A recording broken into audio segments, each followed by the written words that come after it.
नमस्कार दोस्तों, EMI calculator के फर्स्ट पार्ट में हमने सीखा था कि हम ईएमआई कैसे कैलकुलेट करें अलग अलग अमाउंट के आधार पे और अलग अलग उनका जो मोड है जैसे ईयरली, हाफ ईयरली, क्वार्टरली, उस हिसाब से हमने ईएमआई कैलकुलेशन की थी। साथ ही हमने देखा था कि टोटल इंटरेस्ट कितना है। ये सारी चीजें हमने पहले पार्ट में सीखी। इस पार्ट को देखने से पहले आप पहले पार्ट को देखें, लिंक आपको डिस्क्रिप्शन में मिल जाएगा। अब हम देखते हैं सेकंड वाले इस पार्ट के अंदर हम ईएमआई की एक शीट बनाएंगे। साथ ही जो हमें यहाँ मोड चेंज करना होता है तो हमें मैनुअली ही चेंज करना होता है, लेकिन हम यहाँ पर फॉर्मूले की मदद से ऑटोमेटिक तरीके से इसको चेंज करेंगे। तो यहाँ पर हम सबसे पहले एक शीट बना लेते हैं। शीट बनाने के लिए यहाँ मैं ईएमआई मंथ, यहां पर हमारा ईएमआई अमाउंट, अब उसके बाद में हमारा प्रिंसिपल,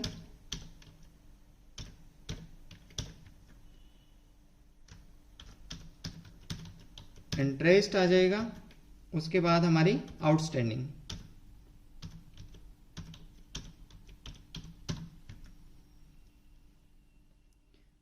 मैं इसको बॉर्डर कर देता हूं।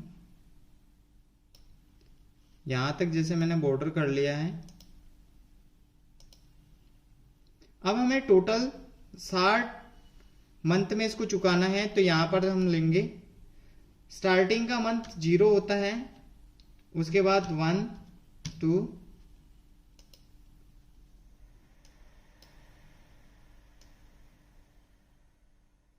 यहां हम 60 तक ले लेते हैं। यहां हमने 60 तक ले लिया है। हम इस पूरे को बॉर्डर कर देते हैं। यहां से मैंने एक बॉर्डर रेडी कर लिया है। अब यहां पर इसको मैं पूरा फॉर्मेट पेंटर की मदद से कर लेता हूं। तो यहां मैंने इस पे क्लिक किया, होम पे जाएंगे, फॉर्मेट पेंटर को क्लिक करेंगे और इसको सेलेक्ट कर लेंगे।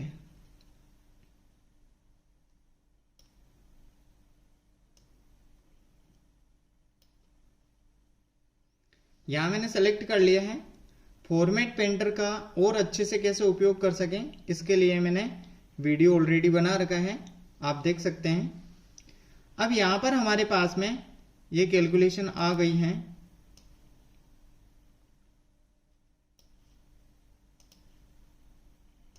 इसका अलाइनमेंट सेंटर कर देते हैं। अब जो पहली ईएमआई है, क्योंकि 0 मंथ में आपको कोई ईएमआई पे नहीं करनी है, टोटल हमारी आउटस्टैंडिंग यानी बकाया हमारा बराबर, और आउटस्टैंडिंग में आपको जो आपका लोन अमाउंट है इसको सेलेक्ट करना है, बराबर लगाना है और लोन अमाउंट जितना भी है उस सेल को सेलेक्ट कर लें। यहाँ मैंने E5 जो सेल है वो लोन अमाउंट की है, इसको सेलेक्ट कर लिया है। तो ये हमारा टोटल अमाउंट जो लोन का है वो यहाँ पर शो हो गया है। उसके बाद जो हमारी ईएमआई है बराबर हमने ईएमआई को सेलेक्ट कर लिया है। लेकिन आप साथ में एक चीज ध्यान रखें, जो ये हमारी ईएमआई है इसको हम लॉक करें। लॉक करने का मतलब आपको ये डॉलर का जो साइन है ये लगाना है। अब आप इसके लिए F4 की प्रेस कर सकते हैं। ये जैसे ही मैंने F4 की प्रेस करी है ये लॉक हो गया है।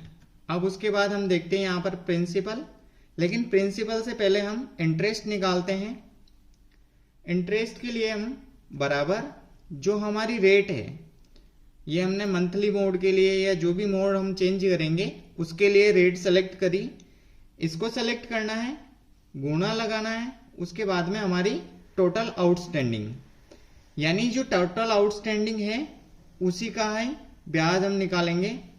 और यहां से हमें जो रेट है उसको भी लॉक कर देना है। तो यहां बीच में हम सेलेक्ट करेंगे और F4 की को प्रेस करेंगे और ओके कर देंगे। तो हमारे पास जो टोटल अमाउंट है इंटरेस्ट का वो इस तरीके से शो हो गया। लेकिन हम यहाँ पर 1, 2, 3, 4, 5 दशमलव के बाद ज्यादा संख्याएं हैं, तो इनको भी हम यहां से कम कर सकते हैं। होम पे जाएंगे, नंबर्स पे जाना है, यहां से हम इंक्रीज और डिक्रीज कर सकते हैं हमारे डेसिमल के बाद की संख्याओं को।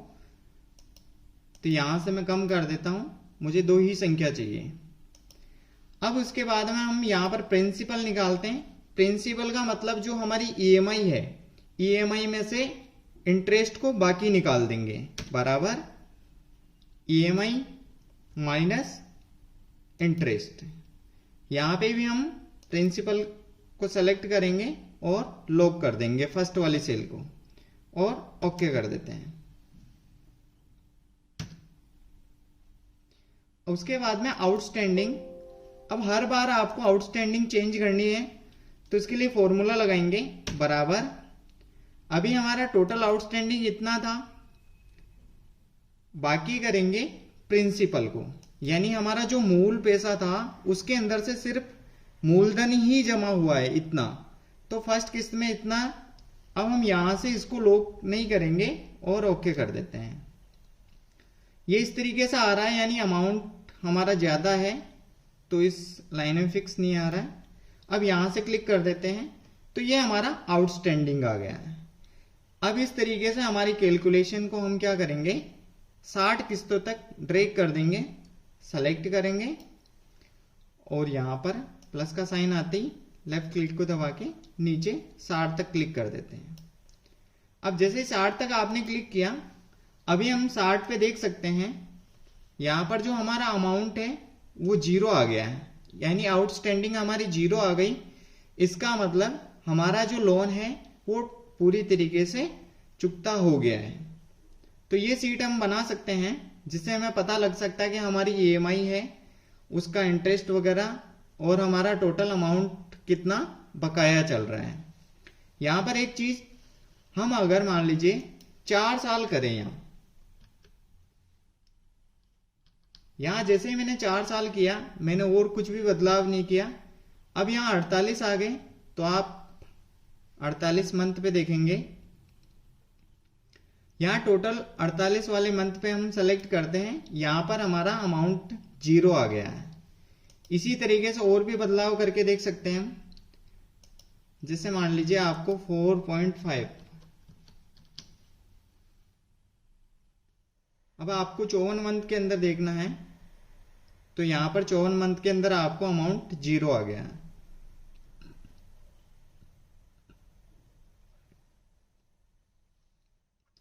इस तरीके से हम यहां से जो भी बदलाव करेंगे वो सीट हमारी ऑटोमेटिक तरीके से बदलती जाएगी। यहां से आप चाहे इंटरेस्ट रेट बदलें, आपका जो भी टेन्योर है उसको बदलें, तो कैलकुलेशन सीट के अंदर कोई भी इफेक्ट नहीं पड़ेगा। टोटल आपका जो भी अमाउंट होगा वो अपने आप यहां से बदलता जाएगा।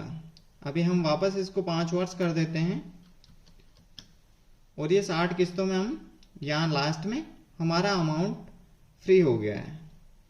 अब ये चीज हमने सीट देख ली, लेकिन यहां हमें अगर मोड चेंज करना है, कस्टमर हमें बोलता है कि सर मुझे तो इस मोड की किस्त बना के बता दीजिए, तो हम उसके लिए क्या करेंगे, यहां हम मैनुअल को हटा के पहली चीज हमें यहाँ जो मंथ वगैरह है इसको चेंज करना है, तो यहां से हम दोनों चीजों को मिटा देते हैं। तो यहां जैसे ही मैंने इसको हटाया है तो हमारी सीट के अंदर टोटल ये सारी की सारी चीजें हट गई, क्योंकि यहाँ कैलकुलेशन इस पे डिपेंड है। अब यहाँ सबसे पहले इसको लाने के लिए हम यहाँ सेलेक्ट करेंगे। अब यहाँ बार बार आपको लिखना नहीं पड़े उसके लिए हम इसको ड्रॉप डाउन बनाएंगे। ड्रॉप डाउन बनाने के लिए आपको क्या करना है, यहाँ डेटा पे जाना है। जैसे ही मैं डेटा पे गया उसके बाद में आपको यहाँ पर डेटा वैलिडेशन मिलेगा। डेटा वैलिडेशन पे आपने क्लिक किया, उसमें फर्स्ट है डेटा वैलिडेशन, इस पे क्लिक करना है। उसके बाद यहाँ आपको वैलिडेशन क्राइटेरिया के अंदर एनी वैल्यू यहाँ पे क्लिक करेंगे और यहाँ से लिस्ट को चुनेंगे। जैसे हम लिस्ट को चुनते हैं ये हमारे से सोर्स मांगता है, यानी कि हमारा जो डेटा है वो डेटा कहाँ है। अब हमारा जो डेटा है वो यहाँ पे है। ये डेटा आपके कोई सी भी सीट पे हो सकता है या फिर ये अलग कॉलम के अंदर हो सकता है, लेकिन ध्यान रखें जब तक आपका डेटा जो सेलेक्ट किया आपने वो उस जगह रहना चाहिए। अगर वहां से आपने डेटा डिलीट कर दिया है तो आपकी जो ड्रॉप डाउन लिस्ट है वहां से भी वो डेटा हट जाएगा। यहां हमने इस डेटा को सेलेक्ट कर लिया है और ओके कर देते हैं। यहां आपको एक साइन दिखाई दे रहा है, इस पे हम जैसे ही क्लिक करते हैं ईयरली, हाफ ईयरली, क्वार्टरली, इस तरीके से हमें शो हो गया है।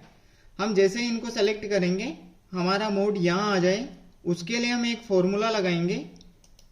अब फॉर्मूला लगाने के लिए यहाँ फॉर्मूला आपको लगाना है बराबर इफ, ब्रैकेट लगाना है, क्योंकि हम इस सेल में चेंज करेंगे तो इस सेल को सेलेक्ट करेंगे, जो भी मोड होगा हम यहाँ बदलने वाले हैं, तो हम इसके हिसाब से यहाँ पर कैलकुलेशन करेंगे। तो इसको सेलेक्ट किया, इक्वल। अब उसके बाद में हमें क्या करना है कि हम ईयरली आए, डबल कोट्स, कॉमा लगाना है और यहां पर एक लिखना है। अगर हमारा यहां पर ईयरली लिखा हुआ है तो यहां पर एक आ जाए, कॉमा लगाना है दूसरी वैल्यू के लिए, बराबर इफ, ब्रैकेट लगाना है, वापस इसी को चुनेंगे, इक्वल, डबल कोट्स के अंदर जो भी हम हाफ ईयरली लिखेंगे, डबल कोट्स लगा देंगे। यहां आपको एक चीज ध्यान रखनी है, स्पेलिंग आपकी मिस्टेक नहीं होनी चाहिए। जैसा आपने ड्रॉप डाउन में लिखा है सेम वैसी ही स्पेलिंग होनी चाहिए। यहां पर हम कॉमा लगा देते हैं। अगर हाफ ईयरली आए तो हमारे पास लिखा हुआ 2 आ जाए, कॉमा, उसके बाद वापस इफ, ब्रैकेट लगाएंगे, इसी सेल को चुनना है हमें हमेशा, उसके बाद इक्वल, डबल कोट्स लगाएंगे। अब आपको क्वार्टरली है,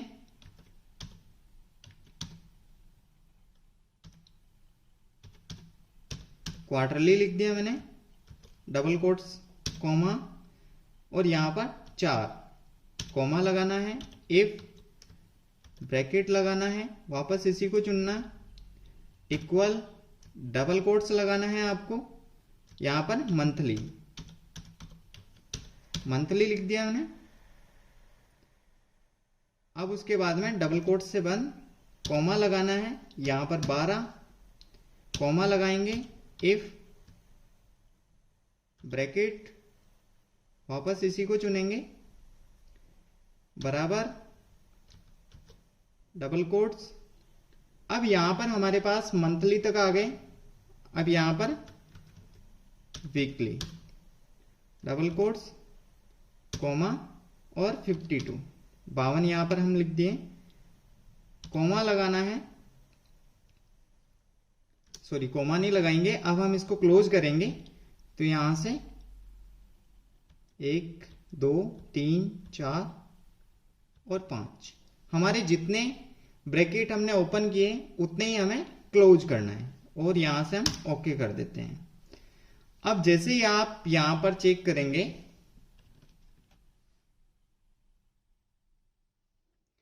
अब यहां मोड पे जैसे ही आप क्लिक करते हैं, उदाहरण के तौर पे जैसे आपकी ईएमआई अभी जो है वो यहां हमें मोड चेंज करते ही चेंज हो जाएगी। जैसे मान लो आपको ईयरली जमा करवानी है तो यहां देख सकते हैं ईयरली में 1 आ गया और यहां आपको 5 किस्तें ही जमा करवानी है। अब आपको यहां से हाफ ईयरली, तो यहां हाफ ईयरली के हिसाब से अपने आप आ गया, अब यानी 10 किस्तें।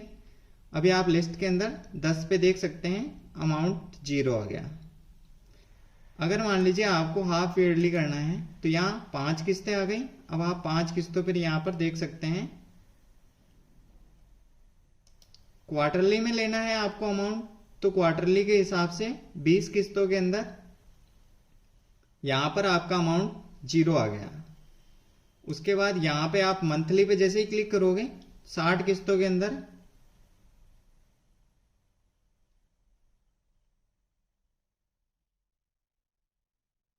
यहां पर 0 आ गया। अगर हम इसको वीकली भी करेंगे तो भी ये हमारे सामने आ जाएगा। जैसे हमने वीकली किया 260, अब हम इसको उदाहरण यहां पर नीचे की तरफ ड्रैग करेंगे,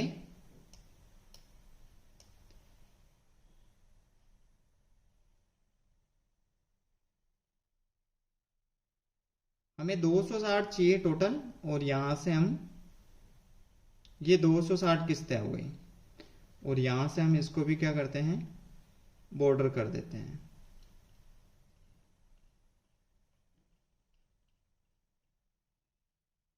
होम पे जाएंगे और यहां से बॉर्डर, अब उसके बाद में हम जो फॉर्मूला लगा रखे हैं इसको नीचे तक ड्रैग कर देंगे।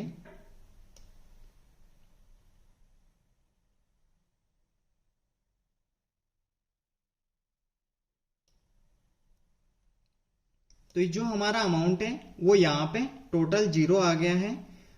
तो इस प्रकार से हम ऑटोमेटिक तरीके से हम कैलकुलेशन कर सकते हैं। यहाँ बस आपको एक क्लिक करना है और सारी की सारी डिटेल आपकी सीट के अंदर आ जाएगी। क्वार्टरली चाहें तो क्वार्टरली के हिसाब से, मंथली चाहें तो मंथली के हिसाब से। आई होप आपको दोनों पार्ट अच्छे से समझ में आए होंगे और सारी की सारी कैलकुलेशन आप अच्छे से सीख पाए होंगे। धन्यवाद।